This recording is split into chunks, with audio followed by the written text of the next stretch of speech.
40-қа келген кезде темекі қойып кеттім ғой. 15 жыл темекі шеккен екем. Бір күнде темекі қойып кеттім ғой. Неге? Қалай қойып кеттім? Не түрткі болды? Мешіттен шығам, Аха. үйге барам, бір көтеріп аласың. Макрух деп жүре бересің. Иә, макрух алдайсың ғой өзіңді.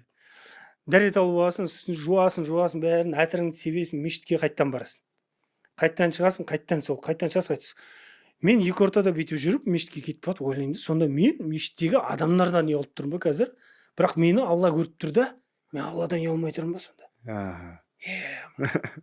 Алла, мен сен үшін мынаны қоя алмай тұрмын ба? Аллахым, мен әлсізбін ғой, көмектесші маған. Мен қойғым келеді сенің разылығың үшін. Үйге келем, болды.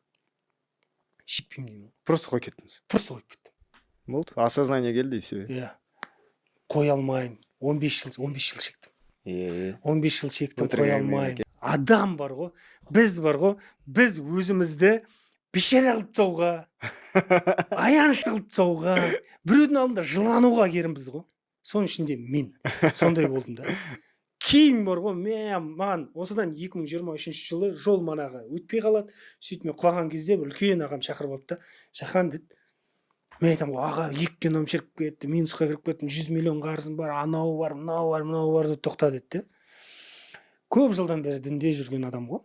Тұртта маған айтты, Жахан, сен Алламен қарым-қатынасың қалай деді ғой. Бір сұрақ мені сындырып тастады ғой, родной. Бір сұрақ мені бытыштым шығарып жіберді ғой. Любой адам ойлану керек те, мен жолым болмай жатыр, бірдеңе болмай жатыр, анамды, родной, маған миллион берші, 2 миллион берші, қарызым берші, квартирам жауып тастайын, не тұра тұршы сен, құттай тұра тұршы, ешкімнен сұрамай. Сен бірінші өзіңе қарап, Алламен қарым-қатынасың қандай? Соған қарап алшы бірінші. Мен сөйттім ғой, короче. Мен вообще қарым-қатынасым жоқ қой. Мешітке последний раз қашан бардым деген кезде, ұялғаннан жұма сайын дедім ғой. Ол кісі айтады да, мен өмірімде дейді, я не помню, когда мешітте намаз оқымаған күнімді дейді. Мешітте намаз оқымаған күнім есімде емес дейді. Поездкілерде ше деп өз-өзімді андай дейсіз. Поездкілерде ше. Гостиница, мешітке жақын гостиница аламын дейді. Кесіп ал. Сразу ешекпіз деп қолымда.